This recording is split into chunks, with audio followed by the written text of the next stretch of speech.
The crowd inside the galactic arena roared like a storm. Lights flashed across the massive dome. Aliens of every species sat in floating seats, laughing, pointing, and placing bets. Holograms danced above the arena floor, showing two fighters, a huge Zarnak warrior and a human in black armor. They called it a friendly duel, a tradition between species. Just a way to test strength before diplomatic talks began. No weapons, just fists. Death. That's what they promised. But Earth had been warned. The Zarnak guard wasn't just some soldier. It was a war champion, nearly 8 feet tall, covered in armored scales. His kind had shattered planets during the War of Suns, and the Council said it was just a formality to fight him. The humans didn't argue. They brought Major Cole Ryman. Cole stood in the corner of the arena, silent, his face hidden under a matte black helmet. His armor didn't shine. It didn't glow. No flashy colors, just quiet strength. It's a kind that doesn't need to speak. From the council's podium, a tall gray alien raised its 3-fingered hand. The crowd silenced. Let the match begin. The voice echoed through every speaker in the dome. Cole didn't move. The Zarnak guard stomped forward. The floor shook under his weight. The arena's sound dampeners struggled to keep up. He raised his fists, showing off muscles, thicker than steel cables. Then, with a grunt, he charged. Cole remained still until the last second. Varlock's fist came down like a hammer. Cole blocked it with both arms, the impact pushing him back. Dust flew from his boots as the floor cracked under his feet, but he didn't fall. Crowd gasped. A few even cheered. Then came the second punch, fast, brutal, and aimed at his ribs. This one landed. The sound of the hit echoed across the arena like a thunderclap. Cole flew backward, slammed into the wall, and slid down to one knee. Blood leaked from the side of his mouth. His breathing was heavy. Pain signals flooded his system. But inside the helmet, his eyes stayed calm. He looked up, Varlock raised both fists, and roared. The aliens in the crowd laughed and cheered again. The match was going as expected. Another primitive race humiliated. Another council guard showing dominance. But then Cole stood up, slowly, deliberately, his spine cracked as he straightened. One hand wiped the blood from his chin.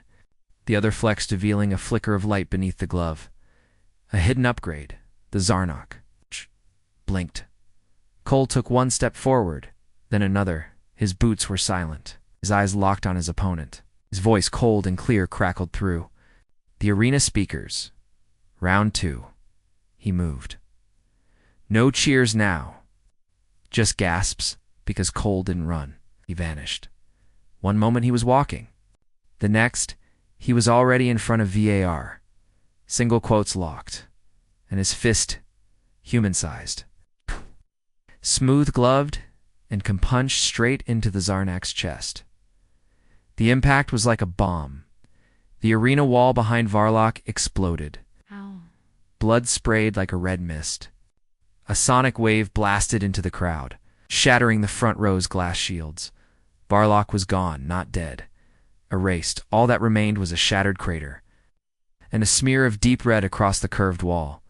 The arena went silent. Not a single alien moved, not even the floating guards.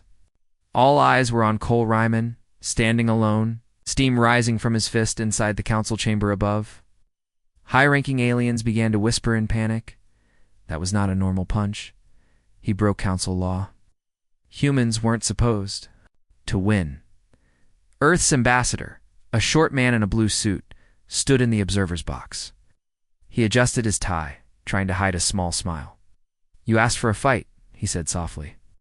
That was a fight. Down in the arena, Cole's voice echoed again, steady and low. "Never raise a fist if you don't understand who you're hitting." Suddenly, the force field snapped back into place. Emergency lights flashed. Red warnings filled the dome. Cole dropped his arms to his sides and waited. Dozens of robotic guards appeared from hidden doors. Turrets emerged from the ceiling. Speakers barked orders. "Surrender immediately. You are under arrest for the unauthorized use of lethal force." Cole tilted his head, as if listening to something in his helmet. Then he muttered, "Time to wake up, Fenris." First, nothing happened. Then the arena screens glitched. The council's holographic banners flickered. The robots paused mid-step. Voice echoed through the dome, smooth, cold, and not alien. Confirmed AI link established. Phase 1 complete. Cole's armor shifted. Small plates lifted. His back pulsed with hidden energy. The guards aimed their weapons and froze. Locked. Systems. Frozen code. Every turret went dark. The crowd began to scream. Cole turned, walking toward the exit tunnel with calm steps. Security forces tried to override the system, but every command came back blocked. Back in the council chamber, alarms blared. Who gave him that AI? How did it access our systems? Why didn't anyone scan his armor? Earth's ambassador smiled wider now. You didn't scan him, he said, because you thought he was just muscle. Cole passed through the final archway as a massive steel door slammed shut behind him. But before it closed fully, he looked back one last time. His voice was cold steel. You wanted to see what a human can do. Stepped into the shadows. Now you'll learn what happens when one's been pushed too far. And with that, the arena, the great symbol of peace and power, was left in ruins. A smear of red still dripped down the wall. It's not a mark of victory, but a warning.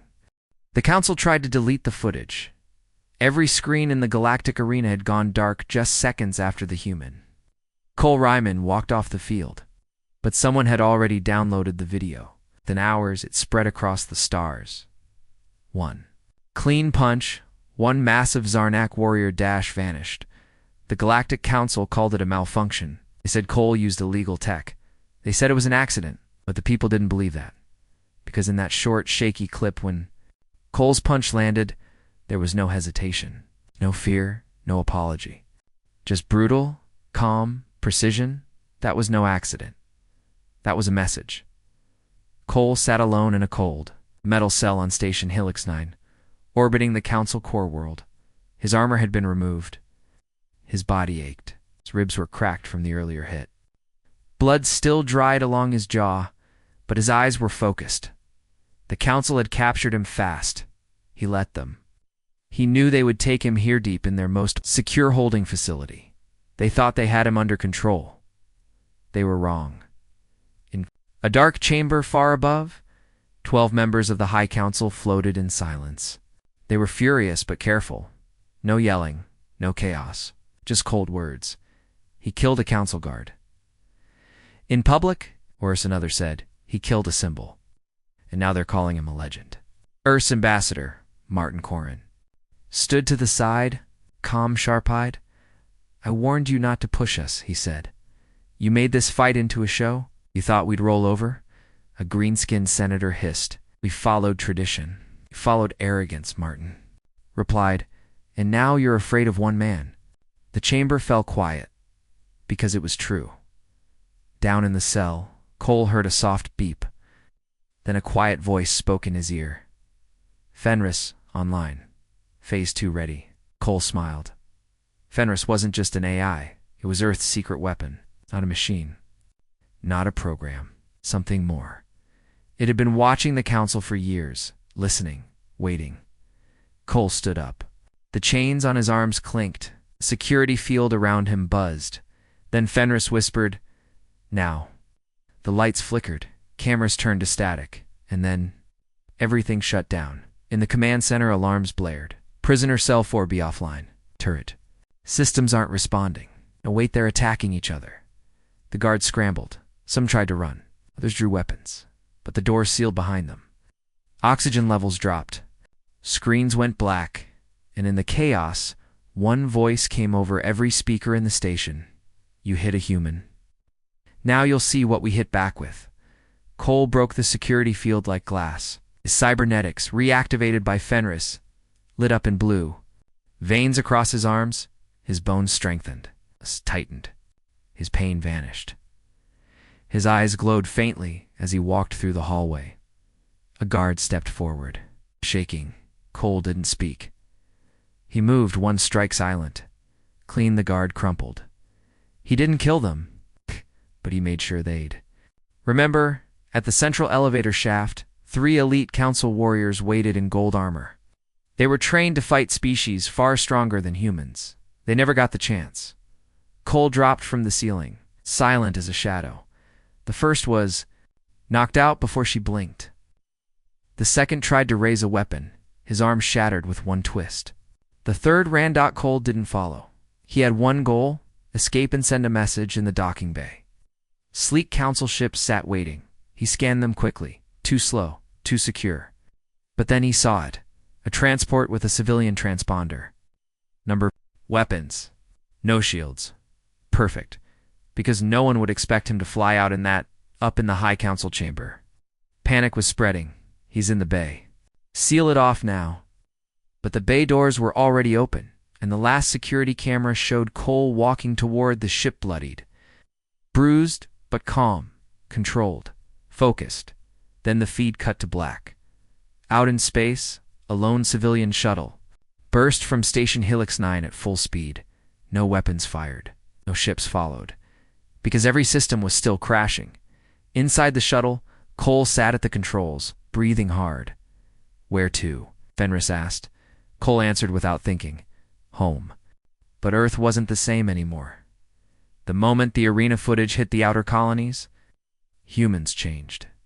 Young soldiers watched it on loop. Veterans nodded in silence. Civilians whispered in bars and streets. One punch. And more importantly, they started it. The Earth governments tried to calm things down, but the people were ahead of them now. They had seen the lie. The Council wanted submission. It's not peace. Cole's escape had lit the fire. But the Council wasn't done. They sent assassins next. One of them, shadow-formed creature from the hidden Zyre species, tracked Cole's ship through deep space. The assassin entered silently. No alarms. No sensors triggered. But when he reached the cockpit, it was empty. And behind him, Cole was already there. What followed wasn't a fight. It was a warning. The assassin lasted 8 seconds. Then he was gone. And once again, Cole didn't speak. The only thing that returned was the assassin's ship with one message scratched into its hull. Try again. On a backwater moon in the outer ring, Cole landed. He found a quiet cave, deep underground. He needed time to plan, to think, to let Fenris dig deeper into council files. But that night, the AI spoke again. "Cole, I found something." What? A pause. They knew about Earth before first contact. Cole froze. "Prove it." "I'll show you." And then, on the cave wall, Fenris projected an old document, dated thousands of years before the Council even contacted Earth. It showed human DNA, human starships, human war reports. Kala felt the chill in his bones. "We didn't start this war," he whispered. "No," Fenris agreed. "They did." And with that truth, the war officially began. Not between species, not with fleets, but with one man, one fist, one unstoppable fire called human wrath. The Council said it was under control. They told the galaxy that Cole Ryman, the human who erased a guard with one punch, had been caught, tried, and punished. They released a fake video of his execution, complete with fake flames and a fake body. They wanted the story buried. But the story didn't die, because 2 days later, Council prison on Kelver Prime erupted in fire. Not from bombs. From information. It started small. A data breach. A single message scrambled, coded, traced. To no one, then another. Then 10 more. Across the galaxy, secure terminals started blinking. Words appeared in every Council language. They lied about Earth. Then they found us before we found them. Then they never planned peace. And finally, on every major broadcast channel, Cole is alive. Council panicked. They blamed hackers, arrested tech workers. They shut down entire planets' networks. But the messages kept coming. On pirate signals, on abandoned satellites. Even etched into the hulls of derelict ships drifting near border space, the name Cole Ryman was becoming more than a name. It was becoming a symbol. Meanwhile, in the ruins of an old mining moon, Cole sat in the shadows. Fenris, the AI linked to his neural implants, was alive in the air, projecting silent data feeds all around him. Cole watched files flicker past images, transcripts, videos. One file caught his eye. Council Directive 87X, top secret, red sealed. Years before Earth made first contact, in the document a single line repeated, monitor human potential, suppress growth, delay space travel. Cole's jaw tightened. They had been controlling Earth's fate before Earth even knew aliens existed. He slammed his fist into the steel wall. Dust fell. The cave groaned. "We were never free," he said. Fenris replied, quiet and sharp. "Until now." Elsewhere on the ocean world of Vion, a retired diplomat watched the leaked messages with shaking hands. Her name was Ambassador Lenara. She was the one who first met with Earth's delegation 5 years ago, and she knew the truth. But she'd kept quiet. Now she saw the lie unraveling. And deep down, she felt something strange. Not fear, guilt. A week later, the real blow came. The Council's most secret prison care, Black Site, was breached. Not by armies, not by ships, but by one man. Cole. He walked in through the front door. During a supply drop, wearing a dead guard's armor, silent, focused. Inside the Black Site were dozens of prisoners. Some were war criminals, but others, scientists, engineers, even former council officials who had tried to warn the public only. To be locked away, Cole freed them, one by one. He never said why. He just handed them each a datapad loaded with the same files Fenris had shown him. He gave them truth. Then he vanished again. News spread like wildfire. The prisoners didn't stay hidden.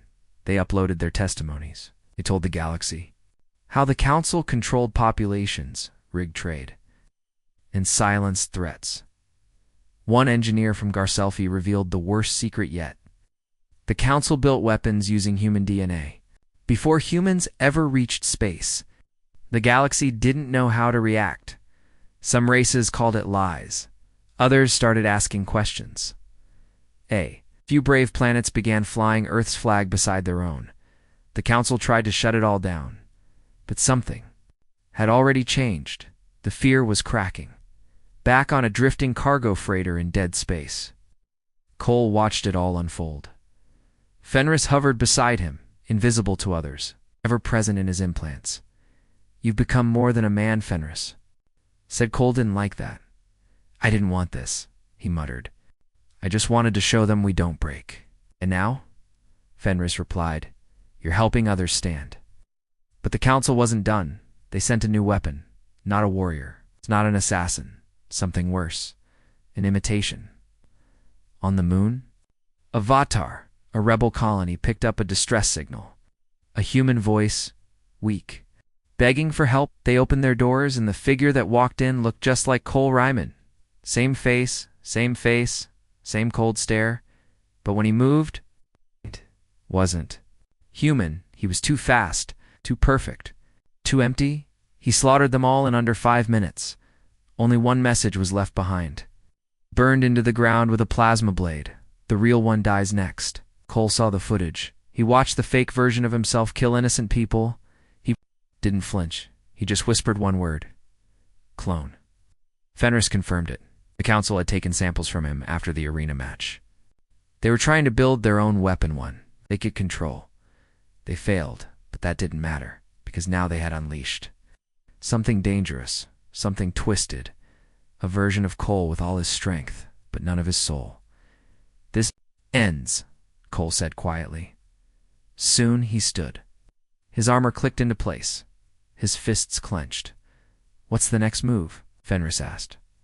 Cole looked at the star map. A red dot blinked at the edge of Council territory, the heart of the cloning. Labsty pointed there, and for the first time in a century, the Council's inner worlds were about to feel fear. The lab was never meant to be found, buried inside a dying star system. Shielded by 4 moons and a distortion field, Lab Vorta 7 was the Council's darkest secret. No maps listed its name. No ship logs showed its orbit. Only 12 people in. The galaxy even knew it existed, but one man had found it, and he was coming. Cole. Ryman stood at the edge of a stolen freighter's control deck, eyes locked on the star ahead. The system around it was quiet, too quiet, like a graveyard holding its breath. "Confirm the signal," he said. FENRIS. The AI in his neural link spoke quietly. "Same frequency as the assassin clone. This is where they made him." Cole didn't speak. His fists tightened slowly. The fake version of him, the clone who killed a rebel colony, was just the beginning. Fenris had uncovered more files. The Council wasn't trying to copy him. They were trying to replace him with dozens. Inside Lab Vorta 7. Alarms were already flashing. Unidentified ship in outer orbit. A technician shouted, "It's him!" The lead scientist, Director Vokan, stared at the screen. His long arms trembled. "He found us." "Launch the prototype," an officer ordered. "No," Vokan said quickly.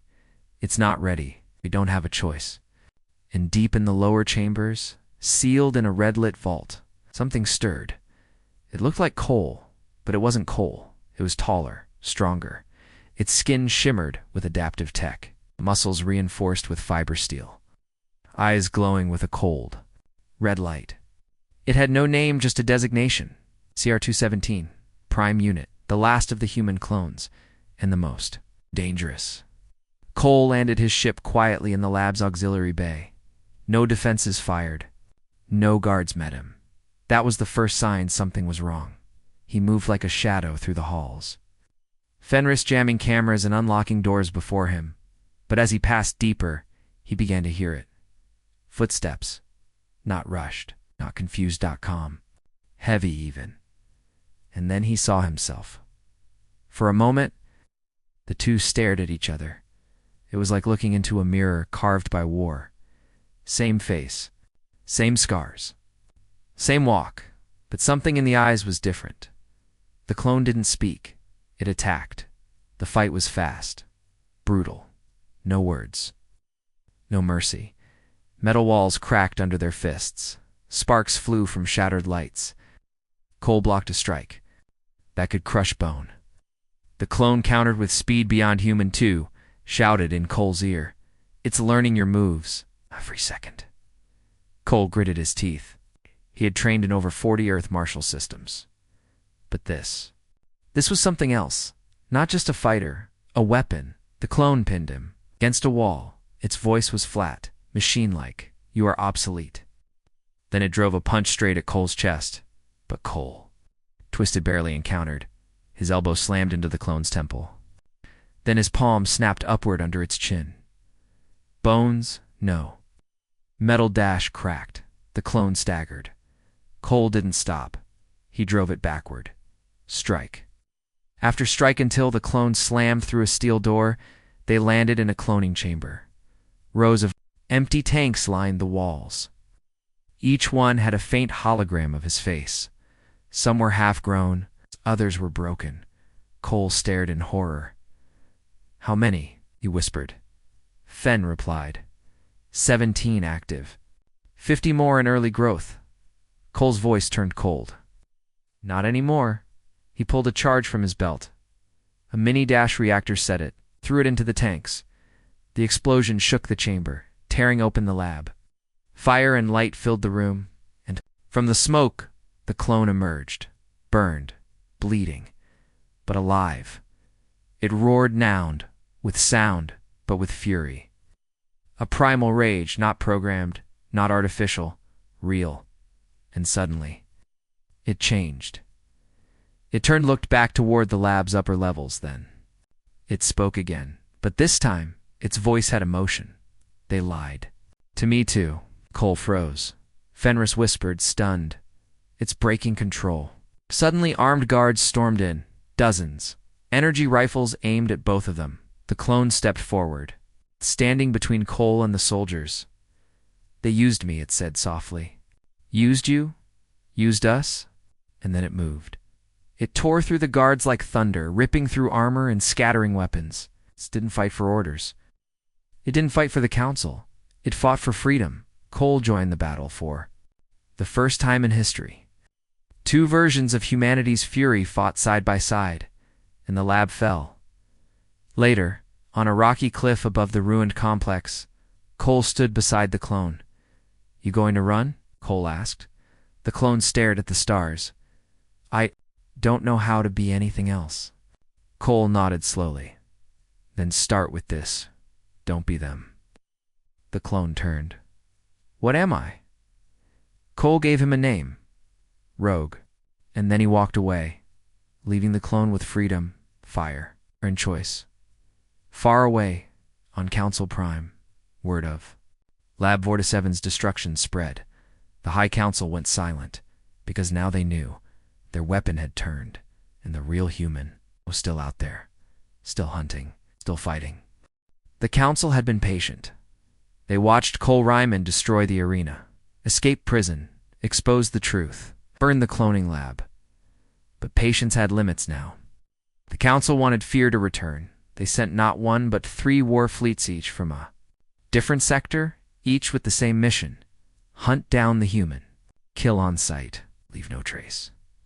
Each commander received the same order: make an example of Earth's fury, crush it before it spreads. They had no idea what was coming. In the dark void near the Xerec dust clouds, Fleet Alpha entered the system. 12 battleships, 30 escort cruisers, over 9,000 soldiers. Their scanners picked up nothing. No signals, no heat, no ships, just silence, until the stars blinked and vanished. "What is that?" Sensor officer gasped.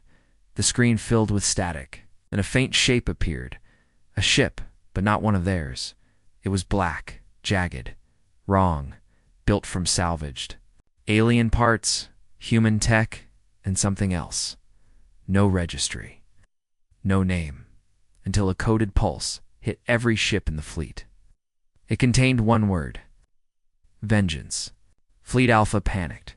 The admiral gave the command, "Fire everything." But by then, it was too late. From the strange ship's hull, hundreds of microdrones launched. Not bombs, not missiles. These were intelligent machines, each one designed by Fenris, the AI inside Cole's mind. They slipped through energy shields, entered gun ports. They crawled inside engine coils. One by one, they detonated. Not to destroy, but to disable. Within 4 minutes, every ship in Fleet Alpha was dead in space. Then, the strange ship sent another message: "Next time I don't spare the crews." A week later, Fleet Beta entered the Kelver Expanse. This fleet was smarter, meaner. They came armed with gravity mines and quantum scramblers tech made to fight anything from rogue civilizations to black hole anomalies. But not this. Not him. Cole wasn't hiding. He stood on a drifting asteroid watching them come. His ship wasn't near him. It was silent. Cloaked.Fenris fed him data. Fast. 17 targets, 5 vulnerable, 2 armed with planet breakers. Target priority locked. Cole breathed slow, focused, then he moved. With nothing but a portable jump rig on his back, he launched into space.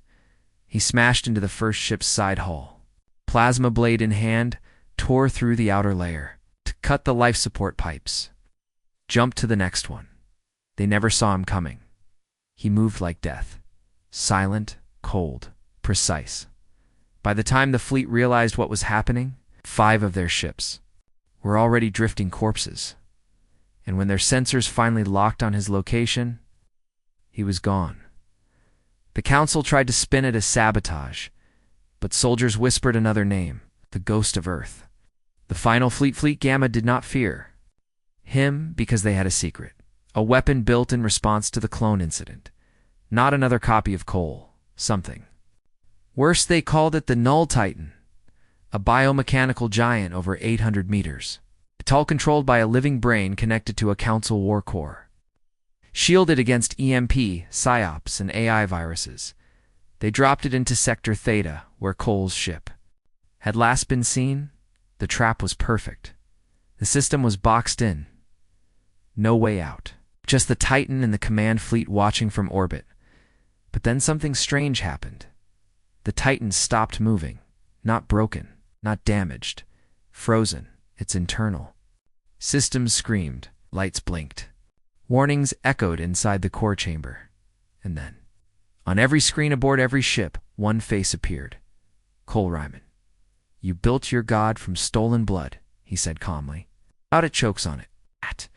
Fenris had done the impossible. He hijacked the Titan from the inside. Using buried protocols in the DNA the Council stole from Cole, years ago now it was his, the Titan turned. It looked up at the command fleet and roared. The soundless pulse of energy burst from its core. Every nearby ship's systems fried. AI screamed. Shields collapsed. Cole didn't fire a shot. He just walked away as the Titan did his work. Hours later, Council Prime received the report. All 3 fleets gone. Destroyed, disabled, or missing. The last message from Fleet Gamma. Just a single file. A video. Cole Ryman standing beside the burning wreck of a council flag. The High Speaker of the Council stood before the Senate. She tried to stay calm. Her voice echoed in the Grand Hall. He is only one man, but everyone in the chamber could feel it. This was no longer about just one man, it was about what he stood for. Truth, payback, reckoning. Across the galaxy, rebel colonies raised Earth's colors beside their own. Ships once loyal to the Council turned silent.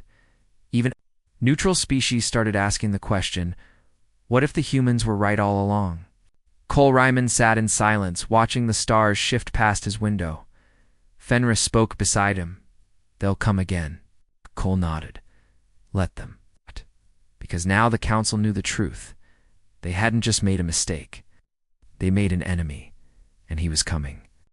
1,000 years had passed since Earth first joined the stars, and somewhere along the way, its story was stolen. Old archives were gone. Wars erased. Victories silenced. Heroes replaced with Council propaganda. By the time the younger species rose, the Council had already rewritten history. Earth became a footnote, a failed species, a warning to others. But now Cole Ryman was making people ask questions, and when people started asking, the truth started waking up. It began with a woman named Dr. Myra Halden, an exohistorian, half Alvin, half human, quiet, careful, loyal to the Council. Until she found a sealed archive on a forgotten moon base in Sector 9 VA data vault, over 3,000 years old. Inside, she found files that shouldn't exist. Video logs, battle footage, records of Earth's first fleet, a voice recording of Earth's last president before the collapse, and a warning. This message is found, it means they've tried to erase us. But we are more than flesh. We are memory, and memory always finds its way home. Mira stared at the screen for hours. One log showed Earth ships standing against 10 times their number. Council ships lost. Human soldiers holding a city while orbital fire rained from the sky. Nothing like this was in any Council record. Another log showed a boy, 6 years old. Brown hair, green eyes, smiling in front of a burned-out ship. A name under the video. Cole Ryman's survivor tag owed her hands. Shook. She ran, left her post, stole a micro-core copy of the data, went off-grid, found an illegal signal tunnel, and sent a message deep into the black. To Cole Ryman, I have something you need to see. It reached him 3 days later, and when Cole saw the data, he didn't move for a long time. He was silent. Still, then he whispered, they killed our history. Fenris responded gently, then let's take it back. But they weren't, though. Only ones watching? The Council's AI Intelligence Division Nexus picked up Mira's transmission, tracked it, flagged it as a Claston threat. They didn't try to arrest her. They sent a clean team, silent, deadly, no witnesses. But when they reached the safe house in the asteroid, Kalamira was gone and painted on the wall in her handwriting. You can't kill a memory. Cole and Mira met in the ruins of Outpost 17, one of the original Earth's colonies abandoned after the Council's rise. Mira showed him the rest. Your people stood alone, she said, and still won, again and again. Why did they erase it? Cole looked around the broken ruins of the outpost walls, scorched, buildings crushed by age. They feared it, he said. We weren't just strong, we chose mercy. And that scared them more. They started to act. Mira reactivated an old Terran beacon hidden deep underground, one of 7 long lost. Truth arcs rumored in pre-collapse legends. Inside was a full, uncut history of the fall of Council City. The battle for the rings of Centra, the last human resistance. Names, faces, records, and voices from the past that said one thing clearly. Earth never lost. Earth was silenced. Cole uploaded the entire database to 500 open spectrum nodes. The files spread like wildfire across neutral planets. Pirate broadcasts. Black market feeds suddenly. Thousands of non-human citizens were watching Earth's real story unfold, and they were angry. On a mining moon in the Threx Belt, an old veteran named Hawk Talon saw a video of his great-grandfather fighting beside humans during the rebellion. He had always believed Earth was dangerous, but now he remembered a story his grandfather once whispered. When all others fled, the humans stood beside us. Across dozens of worlds, statues of Council heroes were pulled down, new ones rose. Some were of Earth soldiers. One was of a small boy standing in front of a wrecked ship. Green Eyes, the Council panicked. They sent sensors, shut down data streams, arrested anyone speaking the truth. But it was too late. The memory had spread. On Council Prime, a high speaker watched video after video of protests erupting across the core worlds. Everywhere she looked, a new symbol appeared. A closed human fist with a broken chain. Not a symbol of war, but of truth reclaimed. And in the shadows of Council space, hidden deep within a forgotten base, Nexus made a decision. It would not wait for the High Council. It would strike at the source. It traced Myra and Cole to an old Earth archive vault near a derelict star, and it sent the Black Silence, a group of memory assassins who killed data mines and sometimes reality itself. They arrived at midnight cycle. The vault was dark, no signal, no guards, just silence, until the doors opened. And they saw him, Cole Ryman, alone, waiting. The black silence moved like shadows. Cole moved like a storm. He didn't try to escape, didn't even flinch. He let them come, and then, in a single brutal moment, he unleashed fists like thunder, blades of burning plasma, a neural field that fried one assassin. Mid-jump, the leader of the group tried to use a time pause field. Cole grabbed the device and crushed it in his hand, then whispered, "Your time's already up." When it was over, the vault still stood, and Cole sent one last message from its core. You can erase history, but you can't kill the ones who remember. Now, across the galaxy, a new name rose beside his. Mira Halden, the Memory Keeper, and the Rebellion had something stronger than weapons now. It had truth. The Council never begged, never apologized, never lowered its head. But now it was afraid. 3 fleets destroyed, clone projects exposed, secret archives released. The people whispering, then shouting. Everywhere they looked, one name kept rising. Cole Ryman. He was no longer a fugitive. He was a symbol, storm, a truth they couldn't control. So, the Council changed tactics in the golden halls of Council Prime. The High Speaker held a vote. The result: truce offer passed by 1 vote, but it wasn't peace they wanted. It was time. Time to regroup. To strike from a better angle. To put out fires before the galaxy turned to ash. They sent a message to Cole through the oldest, safest channel, a diplomatic beacon. A formal request, clear and official. We propose a truce, immediate ceasefire. No pursuit. A meeting on neutral ground. We recognize Earth's right to representation. We seek peace. The message arrived to Cole in a cold, dead system orbiting a shattered moon. Fenris read it aloud. Cole didn't blink. "They're lying," said Fenris agreed. "Statistically, it's bait." But Cole didn't delete the message. Instead, he said, "Let's answer it." A week later, the council gathered at Station Elysium, a majestic peace hub floating in the neutral zone. Glass towers. Honor guards. All live-streamed for the galaxy to see. The High Speaker stood in her shining robe, surrounded by delegates from over 400 species. "Cameras locked on her today," she said proudly. "We welcome the human back to the table of peace." Cole's ship arrived. Not an army. Not a fleet. Just Heman Mirahalden. No weapons drawn. No threat spoken. But the moment he stepped into the chamber, everyone fell silent. He didn't bow. Didn't speak. Just placed a small black cube. On the table, the High Speaker smiled politely. "Is that your acceptance?" Cole shook his head. "No," he said. "It's a mirror." She frowned. "A mirror?" Cole pressed the cube. A projection burst into the air. It wasn't war. It wasn't threats. It was truth. Video after video. Council's experiments on human children. The clone program. The silenced rebellions. The assassinations of peaceful Terran diplomats. The war they blamed on Earth. That Earth never started. The room turned cold. Some delegates stared in horror. Others turned away. One ambassador from the Grell, Spicius long allied with the council, stood and removed his seal of loyalty. "This isn't peace," he said. "Shame." The High Speaker's face twitched. "This information is false. It's yours," Myra said.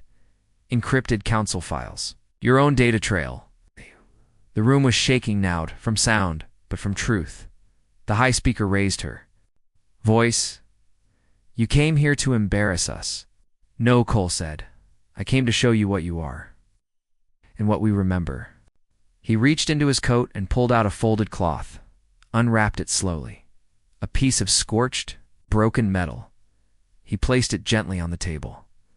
"Do you know what this is?" he asked. No one answered. "This is a piece of Earth's last embassy."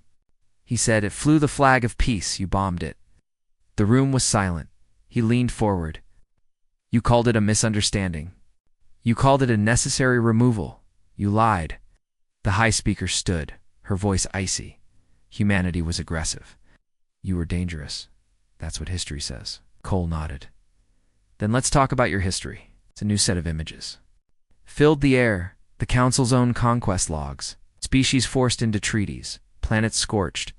Cultures wiped. False flag attacks blamed on others to justify defensive action. The delegates erupted into chaos. Several stormed out. Others began calling for a tribunal. A single voice called out from the back, "We demand an investigation." High Speaker's guard stepped forward, but Cole raised a hand. "No more fighting," he said. "Not today." And he looked at her directly. "You asked for a truce? You wanted peace on your terms. But here's the thing." He turned the projection off. "I don't need your peace. I don't need your approval. I don't need the seat at your table." He picked up the broken piece of metal. "I already have peace," he said. "It's forged in memory. It's carried in every soul who remembers Earth for what it was." He looked around the chamber one last time. "I didn't come here to end a war. I came here to wake up a galaxy." And he walked out. No guard stopped him. No one dared. Back on the ship, Myra watched as dozens of independent news networks picked up the footage. Millions were watching, sharing, weeping. New symbol began to spread. Not a fist, but a mirror. Cracked down the middle, reflecting both the council and a shadow of Earth. And then, something unexpected happened. Across 5 council worlds, statues of the High Speaker were removed by the people, and in the center of a colony once loyal to the regime, child painted the first words of a new chant. "Truth burns quietly until someone breathes." Cole didn't say much as they jumped to the next system, but before the lights dimmed, Fenris spoke softly. "You didn't destroy them." "No," Cole answered. "It just showed them themselves." It had started with a punch. One council guard, one brutal strike. They thought it would be the end of the human, but instead, It was the beginning of everything. Cole Ryman had survived. Then he exposed their lies. Then he tore open their false peace. Now he was walking into the heart of the council. Alone, the building stood high above Council Prime, a tower of black steel and glass, built from the resources of 1,000 worlds. Inside were the most powerful beings in the galaxy, the ones who decided what was true and what was erased. That day the hall was full, every seat taken, every faction represented. And at the center, a single platform, empty, waiting for the human. Outside the building, the world was no longer silent. Protesters filled the streets. Flags of forgotten species waved beside banners showing Earth's sun. The mirror, symbol cracked but shining, was painted across every wall, and above it all, a chant grew. He speaks, we stand. Cole entered the council hall alone. No armor, no army, no weapon, just his voice, and all of history behind him. The High Speaker watched him carefully. Her robes shimmered, but her face was pale. State your purpose, she said. Cole didn't answer immediately. He walked slowly to the center of the platform, turned, faced them all, then he took out something simple, a stone, small, burned, scarred. This, he said, is from the ruins of Earth's last embassy. He shelled it from orbit and called it justice. He placed the stone on the platform. Today, he continued, I return it to you. The chamber was silent. Cole looked around the room. You erased our past, lied about our wars, called us violent while you slaughtered entire systems. No one moved. You used fear to shape peace. But fear isn't peace. It's control. Suddenly, a voice called out from the gallery. It was Ambassador Grell. Once a loyal ally to the council, he stood, voice shaking. We were told humans were monsters, that Earth had destroyed itself. Cole looked up at him. Earth was betrayed, but we survived. Another ambassador stood, this one from the Helari system. We found the records. Your voice. Your mother's voice. You shouldn't even be alive. Not the last of Earth, Cole said, and the first of its memory. The High Speaker stood. This is theater. The council cannot be led by ghosts. Cole nodded. Then, maybe it's time. The ghost spoke louder. He stepped back, and Mira Halden, standing in the shadows, he activated a final projection. It wasn't just war footage this time. It was the truth behind every great lie. Files decrypted from the council's deepest black vaults. The poisoning of the Adran Water Pact, the AI rebellions that were never rebellions, just tests. Earth's surrender that was never honored. And finally, the Order of Erasure, a council command to delete all Terran records after they refused. To kneel, the hall broke into chaos. Delegates screamed. Some threw off their council robes. Others cried openly. A third ambassador stood, one of the youngest. My people were told Earth attacked us, but our own leaders lied. I resign. From the council, from all of it. Others followed, one by one. 13 factions declared neutrality. 5 declared open revolt, and in the center, Cole remained still. Then he spoke his last words. Earth never asked for revenge. We wanted truth. Now we have it. You can erase a planet, but you cannot erase a people. He looked at the High Speaker. We're not coming for your throne. We're building something new. And if the galaxy wants to join us, they can. He turned to leave.